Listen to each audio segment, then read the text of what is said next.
Өөр 17 онд одоо концессийн гэрээ байгуулад хувийн хвшлэр хийлгэнэ гэдэг өгсөн төслүүд нь хэрэгжээгүй.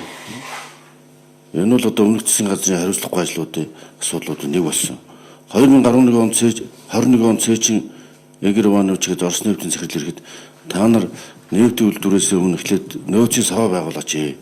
Бид нэр ингээд аслуулахгүй байж болно. Манай ангаацгийн болон бус нефт үйлдвэрүүд чинь засвар ээлж засварууд хуваарлтууд гэдэг асуудлууд хийдэг. Танах яг ачаал багтаа үед нь татж аваад нөөцөө бүрдүүлээд байх юм бол танах энэ дутагдлах чиглэл үүсэхгүй. Гээ зөвлөө тухайн үеийн сайд нь хэлээд одоо энэ нөөцийн савтаа болыг шийдвэр гарлаа гэж явж ирсэн.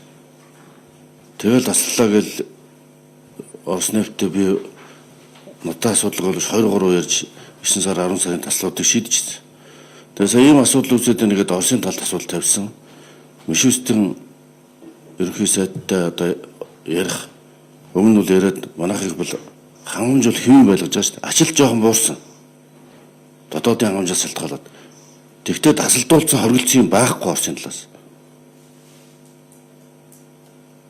Энийг зохиомлоор хамсал үүсгэж байгаа. Энийг тагнуул цагдаагаар шалгуул санаатай зохиомл үүсгэж байгаа бол эдийн засгийн аюулгүй ард ирдэг бухимдуулж байгаа улсуудыг тэр лиценз тусгай зөвшөөрлийн цуцал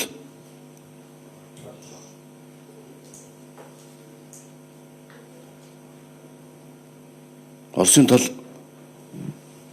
дотоодоо эдийн хүндрэлтэй байгаа боловч бас энэ тарианагаа будаа хараалтын үед Монголын төлөв хүслийг хамгаалаад бид айл болох одоо зогсоохгүй явж байгаа. За баруун бүсийн хувьд бол нөгөө трейдерүүд экспортыг хоригдсон учраас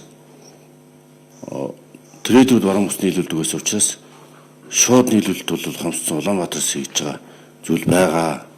Энийг Газпромтой яриад одоо шийдэх бүрэн болцоотой энэ асуудлыг тавьсан байна.